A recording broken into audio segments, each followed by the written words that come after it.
Hey everybody, my name is Matt Bourgeois. I'm going to be your presenter today on this topic, which is photos.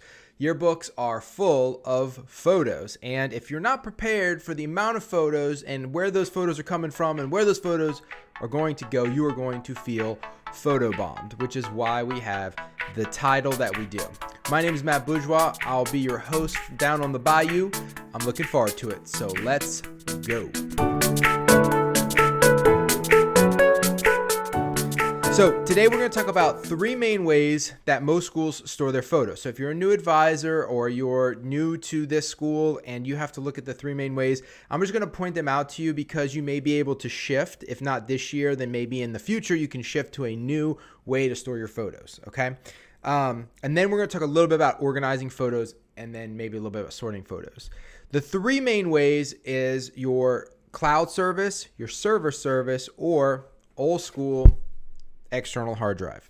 External hard drive, or even worse, maybe you have one of these guys, okay? If you're saving your photos all on one of these things, I feel your pain. I've been there. I've been an advisor for many years, and you can't always control how you have to store your photos. Sometimes it's just dictated by the school. So if this is how you're storing your photos, my two tips to you is, number one is this is probably the least secure, because if you're plugging this into all kind of different people's computers, your likelihood of this getting corrupted is very high. So you want to back this stuff up, and if you're using an online program to build your computer, you want to get these photos up on that program as soon as possible. Also, too, I just recommend backing these up from time to time, okay? Because the chances of them getting corrupted, it's happened to me before. It is no bueno. Also, I would recommend, if you want to, before you start in the beginning of the year, you need to plug this into all of your computers, and don't just make sure that it shows up. Take one photo and drop it on there. Make sure you can save to it, because if you have Macs and PCs, this thing has to be formatted differently. So you want to just make sure this thing works on all the computers, and don't be halfway through the year and Jimmy's computer can't save to this, and so he's just saving his photos who knows where. Organizing your photos is so key. So we're going to talk about the two main ways that most people are storing their photos: server and cloud. And so I'm going to switch my screen around just to show you some of these graphics, just to help us follow along here together. So these are your basic cloud services, and some of you are going to be dictated by your school. So a lot of schools have OneDrive, a lot of schools have Google Drive, and so they only want all their photos to be stored on one of these platforms. And whether you're doing InDesign Yearbook or online yearbook, having your photos organized, super important. Of the cloud-based services, or if you ever, by chance, by some glorious set of events, you get to choose your own file sharing service that the school will support you on or pay for or whatever, I always recommend Box.com. Of these four options, OneDrive, Google Drive, Dropbox, and Box.com, the reason I like Box.com is because if you have, let's say, a folder that has 300 gigs, everyone you invite into that folder has all the permissions you want them to, and there's zero restrictions. That is not the case on all these other ones. What you will find is if you run out of space in Dropbox, let's say, they won't let you save to it. So you have the file on your computer, and if you're trying to save into this file, they won't let you. You might be able to download, but you can't upload because that particular student ran out of space in their free account. And even if you buy the business account, that stays the same, and that gets a little annoying. Google Drive can be a little confusing too, because everything you upload counts against your particular storage space. So I upload 200 senior photos for somebody into their Dropbox, into their Google Drive, a folder they own. It counts against me forever, even if I get unshared. So if you ever wonder where all of your space goes for Google Drive, just know that you're not going crazy. There's tons of stuff they're counting against you. You can't even see or unshare anymore because you don't even own it. So you upload it, you own it for life. That's how they get you on the storage. Anyway, needless to say, these are all different options. And the main thing that I want to point out to you when dealing with these cloud services is the difference between syncing to your computer and storing them on the cloud. So just to give you just like a quick little example here of what I'm talking about. So we're talking about the difference between cloud and server at this point. So right now I'm just going to talk about the cloud services. So when I go to Google Drive, okay, there's two different ways that you can download your Google Drive. So if you save everything in Google Drive on Google Drive itself, right?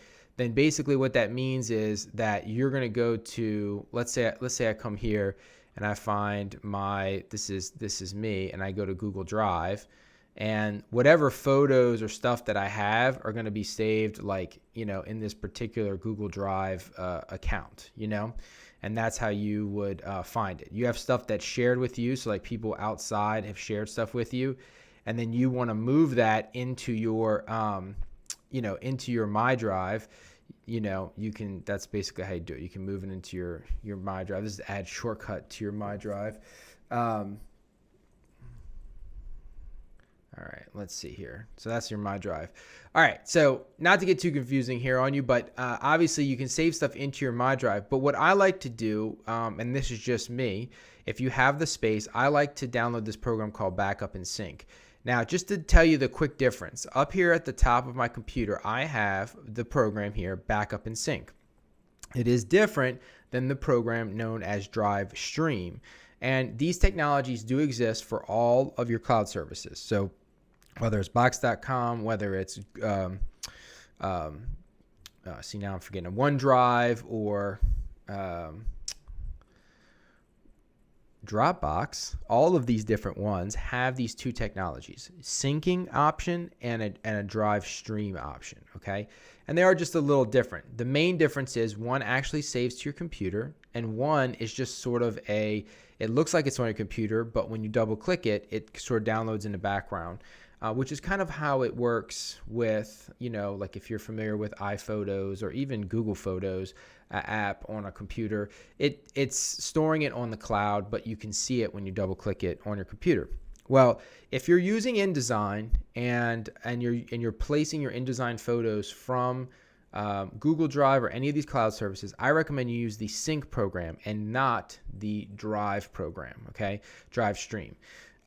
If you download Backup and Sync and you install it, it'll look like this. So I say, here's all my options. And when I open up my cloud, when I come down here and go to my Finder and I open up my Google Drive, all the stuff that I want to have saved on here is saved here, and I pick these options, like, let's say I pick these options here. So just a quick note about this, I'm not going to spend a lot of time on it, but when you do first load in, you're going to see this. This program does two things. It backs up your computer, and then it syncs stuff from your My Drive. So when I'm doing this for yearbooks, I'm not trying to back up anything. So my first thing when I install this is I tell everyone to uncheck all of this stuff, because you don't want stuff on your computer getting backed up to your Google Drive, unless, of course, you want to do that. But for the most part, I'm just trying to get my stuff to sync. And I always want to upload high quality photos. Because we're dealing with print, we don't want in any way for this to be low resolution or anything to change the resolution of our images, okay? So that's really important. Now you can go to your My Drive and you can pick what you want to select. So you might have tons of stuff in there, but if you're just doing yearbook or you're just doing a particular folder, you can sync any specific folder that you want onto your computer, all right? So you just pick and choose what you want to sync, what you want to back up, and then it just happens in the background. So that's basically the difference there. If you were to do the Drive Stream program, if you're just doing photos, it's fine. It saves a lot of space on your computer, but I wouldn't use that if I'm using InDesign to drop my photos in InDesign. All right, so now let's talk about,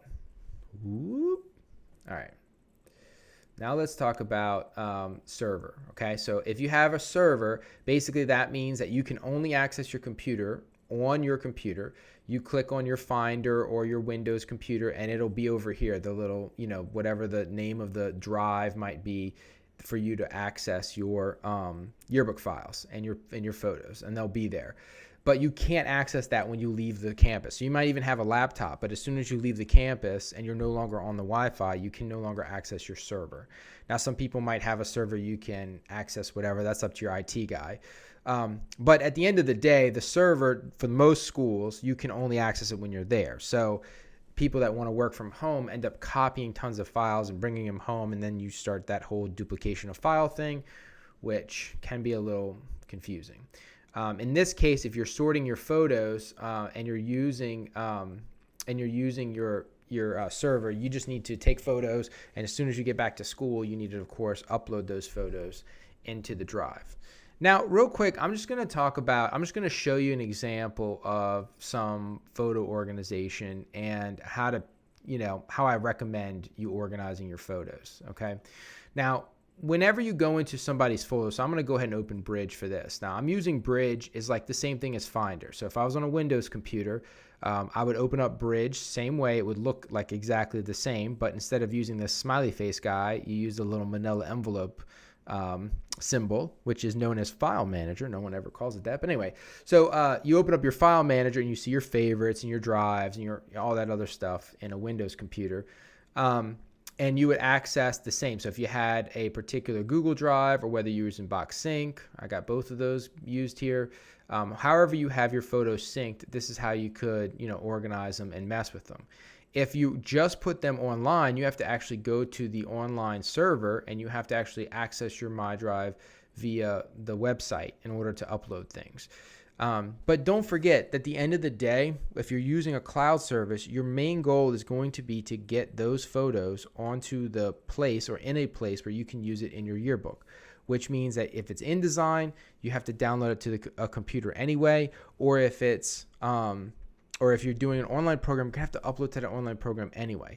So by syncing all your photos, to me, you save yourself a step, right? So instead of uploading all your photos, then sorting your photos, then downloading your photos, and then later uploading those photos to a website, you can just sync all your photos in the same spot, and it's on everyone's computer in your yearbook. Now, if you have Chromebooks, this can work the same as well, because you can sync stuff from your MyDrive onto your Chromebook.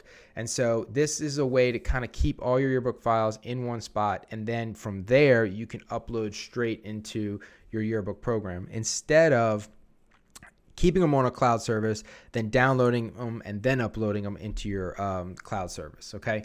So that's part of why I'm a big fan of the syncing option. Now, if you have a Chromebook, it's a little different because you don't have to install this program here. It's just sort of built in, so you can then store stuff in your MyDrive and it will appear on your computer. And then from there, you can upload straight. But you can also download and upload on a Chromebook as well. All right, so hopefully that didn't confuse you. And so now what I want to do is I want to actually show you some photos and some organization. This is some InDesign pages right here, but we'll talk about that in a different video. So when I'm looking at my sample photos, I want you to keep in mind two things, okay? The first thing is you're going to send students out with a camera, or if not, then you'll have a little less work to do. But you send the kids out with a camera, they're going to take lots of photos. You need to pick the best photos to put onto the yearbook. And the best practice is to, when you take photos, I always call it the 48-hour rule. Like 48 hours after the event, those pictures have to be in their final destination, whatever that final destination is for you. External hard drive. The way I did it as a teacher is I had a calendar of events, and everyone who was assigned an event, 48 hours later, I'd open up the destination, which was a cloud service, and I opened it up, and I opened up that file, and if the pictures weren't in there, you got a 0, And it doesn't matter if they're on the camera, because the camera doesn't help anything. They have to be in their final destination, and sorted would get a B, not unsorted. Unsorted would get you a B, and sorted would get you an A or something like that, because sorting the photographs is even just as important as saving the photographs. Well, probably not. Probably saving the photographs is the most important, but sorting them is helpful. Because when you go to make the yearbook, or especially if you're using an online program, why upload 200 photos from an event when you can just upload 20 or 50?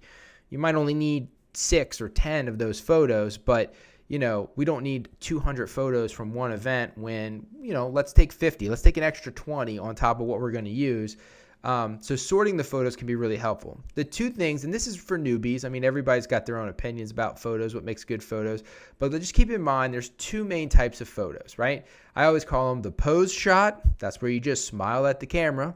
And then you've got the candid shot, where it's just a moment in time. And to be honest, as a yearbook advisor, I would fake the candid shot all the time, and it worked out great. So if somebody was showing a science project, instead of just smiling in front of the science project, I'd be like, no, show him how the science project works. And so they'd be kind of like a fake candid shot, because he's showing them how to make the thing work, and the other guy's looking interested, and that's the picture that I would take. it makes the yearbook way more interesting. And of course, if you went through COVID years, you know that everyone with face masks on don't really make great pose shots because you can't see the smile. So the candid shot became even more important. It's just an interesting shot. They're in the middle of an action shot. No matter what you're doing, those candid shots always kind of draw you in. So you want to try to get the candid shots. So you want to, when you're sorting the photos, you're looking for pose shots versus your candid shots, and sometimes you can kind of get a both, really, so like there's some times where you can kind of get like a semi-candid, this is a great candid shot right here. It's just they're playing their game, they're laughing, but you see them kind of engaged in the activity that you're taking a picture of. So that's the first thing. The second thing that I would say is, when you're taking pictures, is to also look at the orientation of the photo. So as you can tell here, as you scroll down, this picture's oriented up and down, right? Portrait. This one's landscape. Most physical cameras, normal cameras, are going to be horizontal because that's just how you hold the camera. If you want more vertical shots, that's like more cell phones are oriented like that. So if you get a lot of cell phone shots, most likely they're going to be oriented up and down opposed to sideways. So you kind of want to, one, you got to tell your students to sort of take both, because your yearbook is really a portrait, shaped book, right? It's more oriented to up and down photos. Depends on your layouts, of course. Your layouts could be, oriented more horizontal, but most of the time, if you're taking your photo with a real camera, you got to remind your students to take vertical shots. And if you're getting mostly cell phone shots, you got to sort of remind people to take some horizontal shots. So you want to try to find a good balance to make a good spread. So just keep some of that in mind. If I come over here to, so these particular photos there, those were kind of nice photos. I'm going to give you a nice realistic photo. So these are it's like a real yearbook that's happening right now. One of the things I want to point out to you is the size of the photo, right? So when I click on a photo, I can see the size of it down here. And this is true in Windows or Apple, whatever program you're using. Down at the bottom or up at the corner, it'll show you the size of the image. Sometimes it'll be right next to it in a list.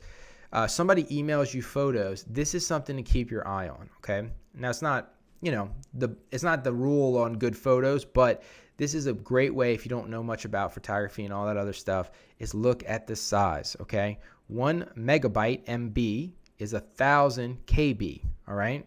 The old iPhones, the original iPhones, were taking megabyte photos. That's 1,000 KBs, all right? So when you see photos that are less than 1 megabyte, in this case, kilobyte, you should be on guard, okay? Because these photos will be lower resolution. Now this photo will probably work. It probably won't work as a full page or whatever, but it's important because photos nowadays can be very confusing, because your phone can be set, or your camera can be set from, instead of large JPEG, it can be set to small JPEG.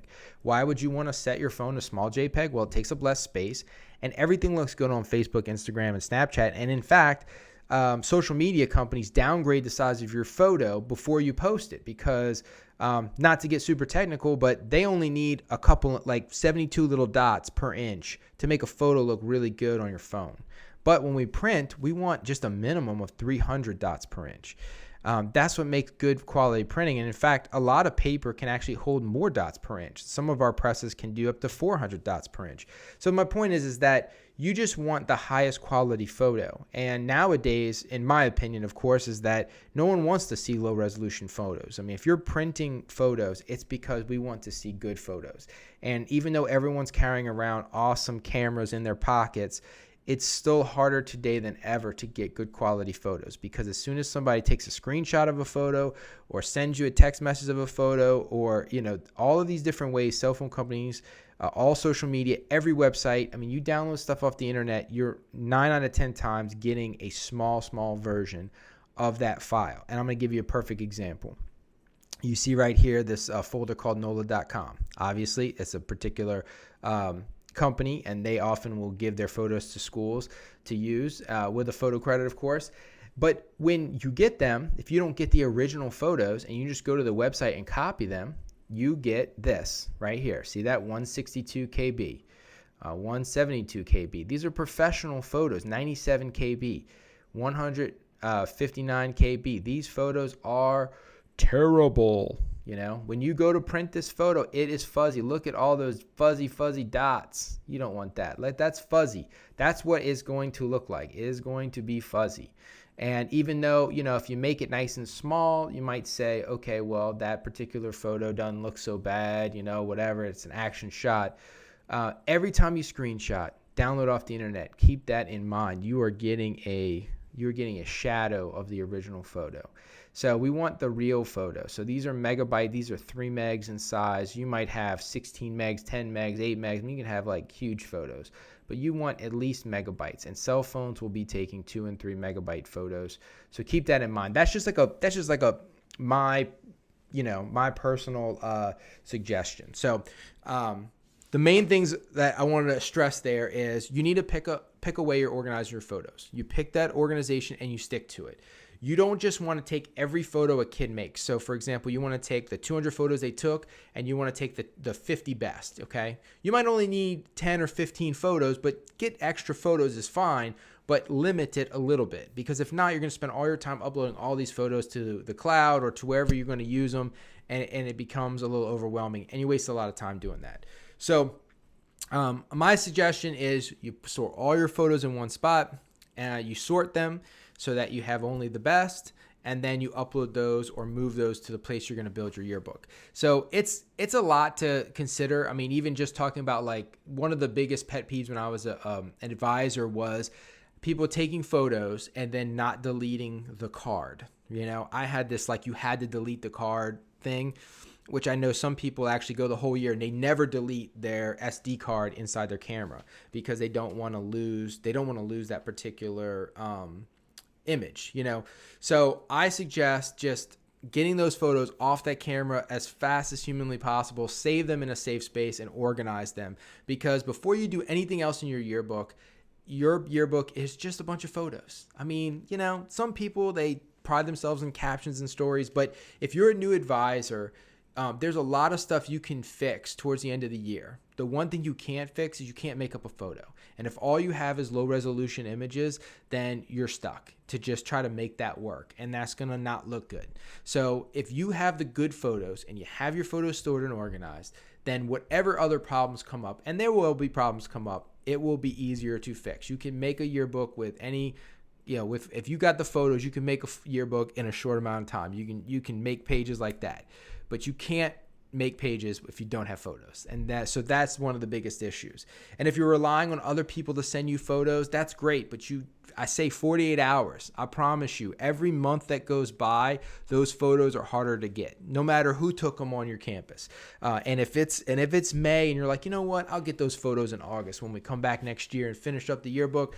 Let me tell you, you will spend an extra hour or two for every person you're trying to get those photos from if you wait till August from May. Don't know why, just something happens over the summer and everyone's photos like begin to just go off into the ether. So I just recommend getting those photos. The 48-hour rule works for me. If it's a Friday, Monday morning, whatever pictures got taken over the weekend, those have to get uploaded that day, because the longer you wait, the harder it is to get those photos. You got the photos, then you're golden. And then you're not feeling photobombed. Instead, you got your photos organized. You have a funnel system. Your students know your system. All the photos go to the right place. And look, if you're so blessed to have students actually as like photo editors or people who sort photos for you, that's great. You can dump all your photos into your server and then you let that photo editor sort them or whatever. There's lots of different ways that you can tackle that. But at the end of the day, you want your photos sorted, organized, and ready to roll. And then you're in control, and your photos are not in control of you. I'm Matt Bourgeois. Hope to see you guys later. Ask me any questions in the chat, and see you later.